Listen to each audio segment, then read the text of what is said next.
You slept with rats. A day in medieval York. You wake before the bells, not because you want to, because something moved. Straw shifts beneath your cheek. The air is wet and sour, thick with old smoke that never truly leaves the beams above you. The thatch roof holds the night inside like a secret. You taste ash before you open your eyes. Something brushes your ankle. It is not the first time. The city is still dark, but it is never quiet. Timber frames creak like tired bones. Somewhere close, a baby coughs. Somewhere closer, claws scratch against wood. You slept with rats. Not as metaphor, not as insult. They were there, under the rushes, inside the walls, beneath the boards that pretend to be a floor. They know this room as well as you do. Perhaps better. You are in York. The year is somewhere in the late 14th century. The plague has already passed once. The memory of it lingers in the way people look at each other's hands. But this morning feels ordinary, permanently ordinary. That is how history always feels before it shifts. A thin gray light begins to seep through the shutter cracks.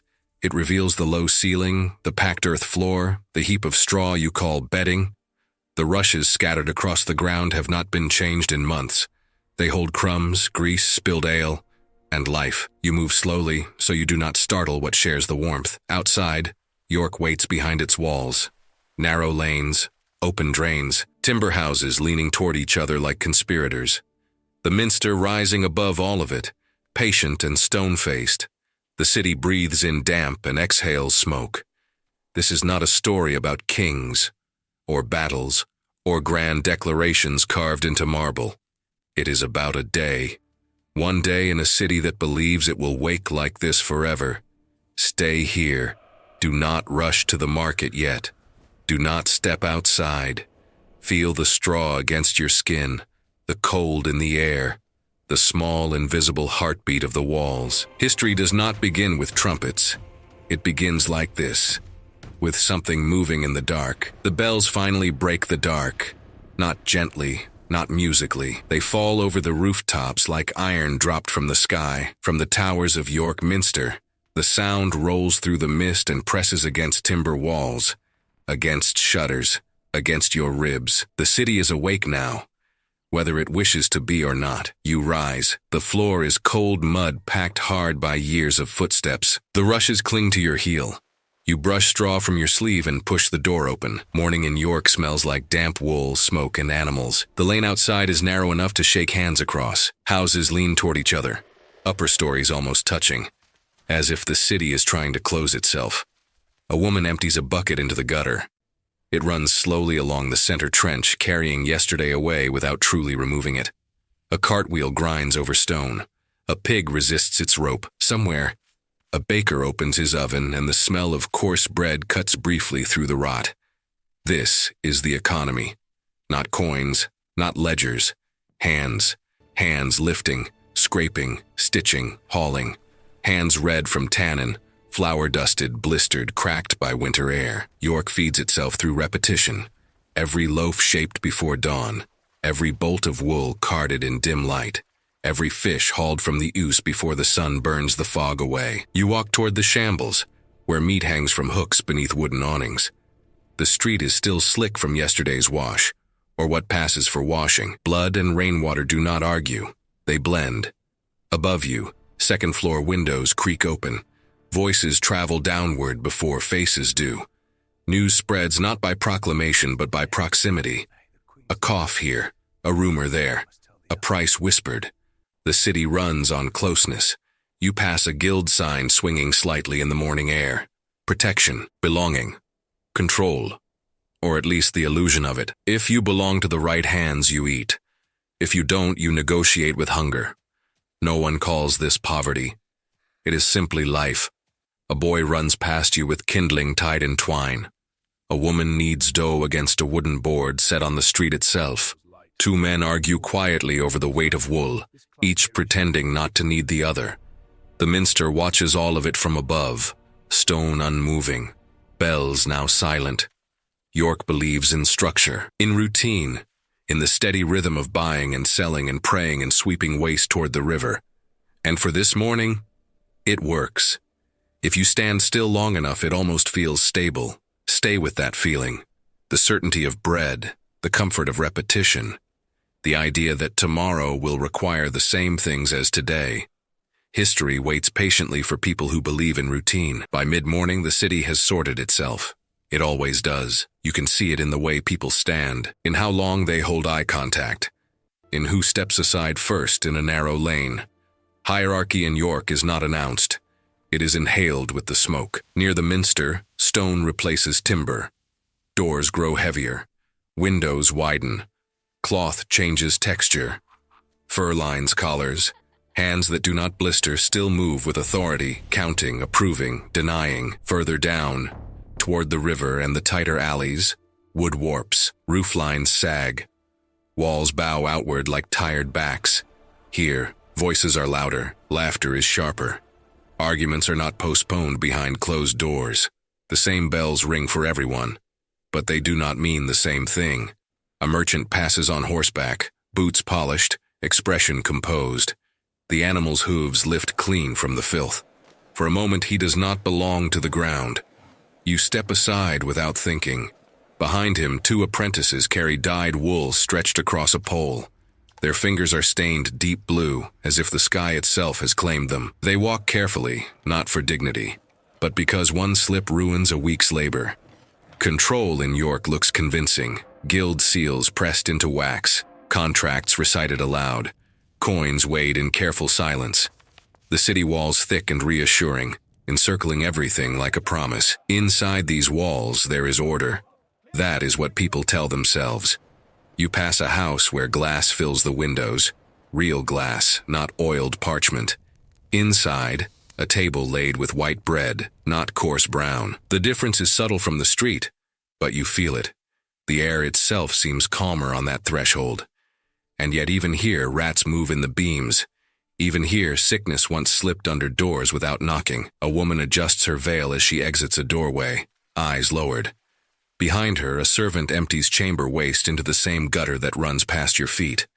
The flow does not discriminate. It carries everything toward the use with patient indifference. The illusion is not that classes exist. They do. The illusion is that they protect, that walls divide fate, that coin negotiates with disease, that stone towers bargain with winter. Look at the city long enough and you begin to see the seams, timber touching stone, wealth leaning over hunger, prayers drifting above markets thick with flies. York is layered, but not sealed. Remember that. Because by nightfall, what feels distant now will not feel distant at all. Walk further, away from the minster's shadow, away from the polished boots and measured voices. The streets narrow until they are no longer streets, just decisions made badly over generations. Timber presses inward, light thins, the air grows heavy, almost chewable. This is where the city forgets to look at itself. Open drains swell with everything the morning has discarded. Offal from the shambles, ash from hearths, slops from chamber pots. Rainwater tries to dilute it, fails, and moves on. The use receives it all without protest. Children step across planks laid over the muck as if balancing over a game. They know which boards tilt, which stones sink. They know where not to fall. You smell tannery pits before you see them. Hides soaking in urine and lime. Flesh scraped from skin.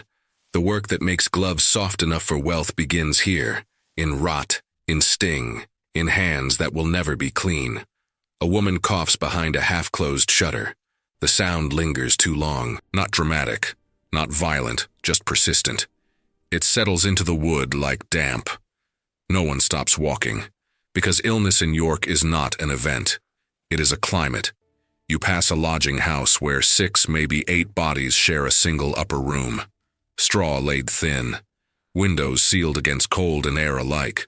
Warmth held inside along with breath. Along with whatever breath carries. You slept with rats. But here, rats are not intruders. They are residents. Fat from abundance. Bold from familiarity. They dart across beams blackened by decades of smoke. Their claws a soft percussion above conversations about bread prices and sore throats. A beggar leans against a post near the city wall, wrapped in wool that has forgotten its original color. He watches carts pass through the gate, grain coming in, waste going out. The walls promise safety, but they also trap everything within. The city believes its danger comes from outside. Invaders, winter, famine rolling across the countryside. It does not consider what grows quietly in its own corners. You feel it now, not fear exactly. Just a thinness, as if the fabric of the day could tear with very little effort, and still, life continues. A girl laughs as she chases a stray chicken. A cooper hammers iron hoops into place. A dog sleeps beside a pile of refuse, rising and falling with steady breath. Fragility is never loud. It hides beneath routine, beneath noise, beneath the comfort of, this is how it has always been. You can stay here a moment longer. Breathe the air they breathe. Stand where water does not quite drain. Notice how close everything is. Skin to skin, wall to wall, breath to breath. History does not need drama. It only needs proximity. By afternoon, the bells ring again. Not to wake, to regulate. Time in York does not belong to you.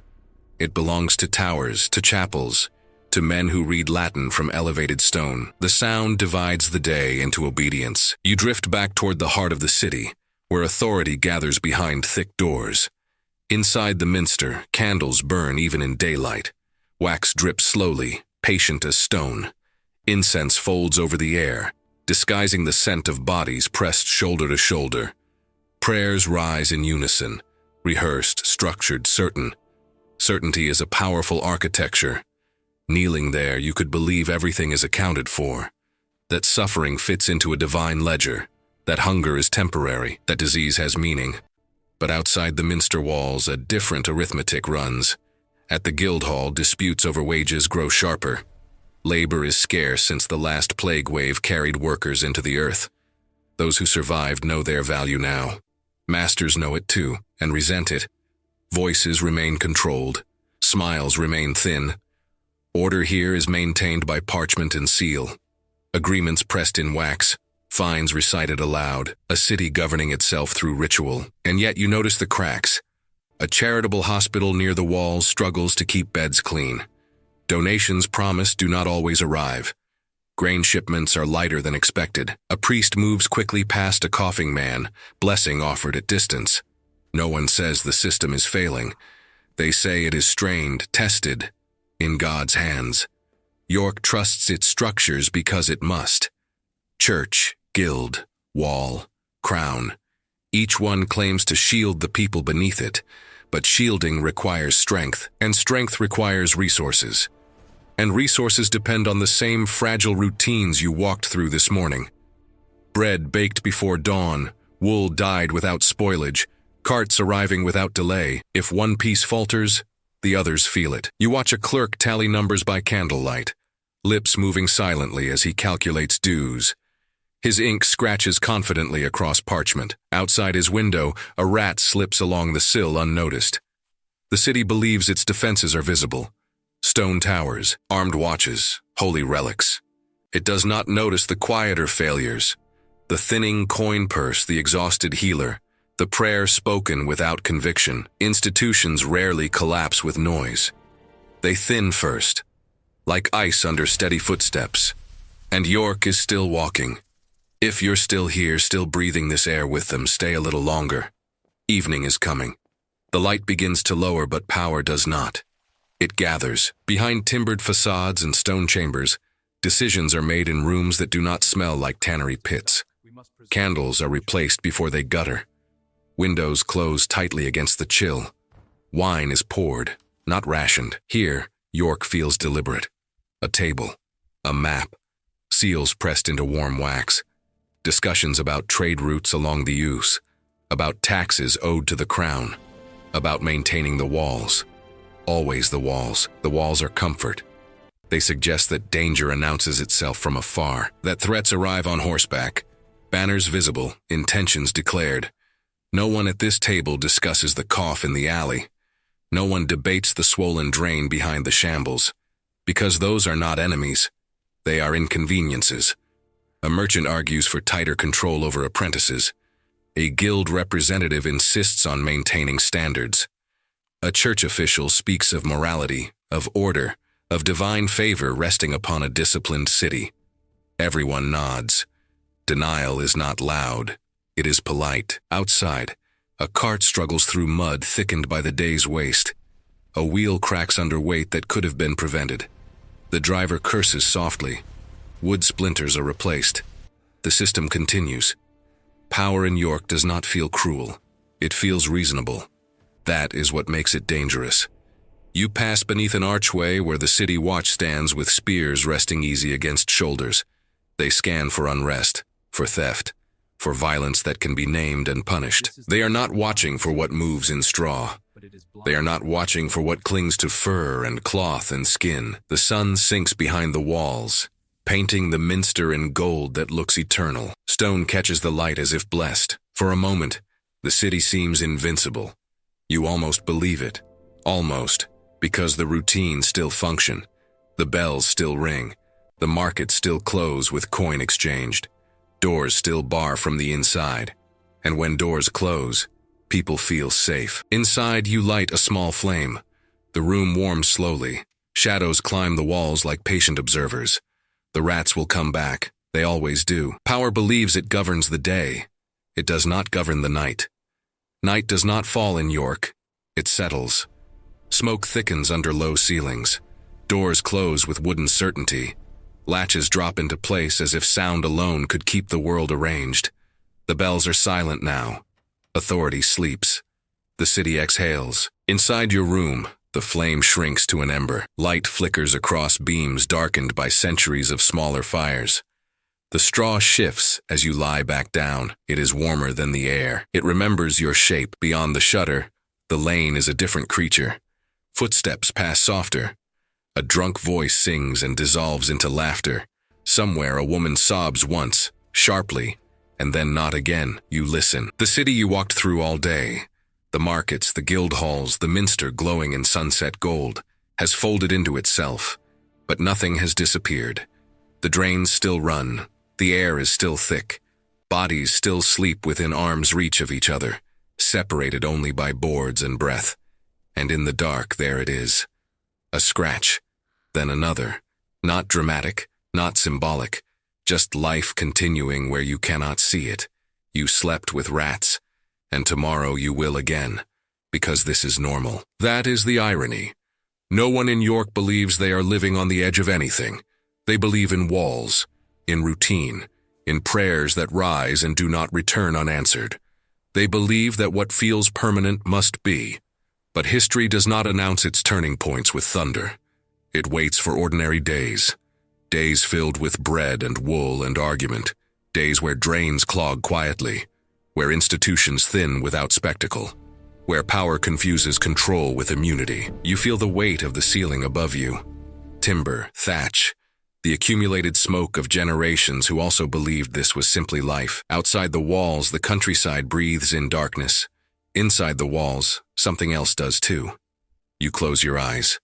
The straw rustles again, and York, convinced of its own endurance, drifts into sleep, carrying within it everything it refuses to see. If you walk through another city, another year, you may begin to notice the pattern, the comfort before the shift, the ordinary before the irreversible. History is not loud, it is intimate, and tonight it sleeps beside you.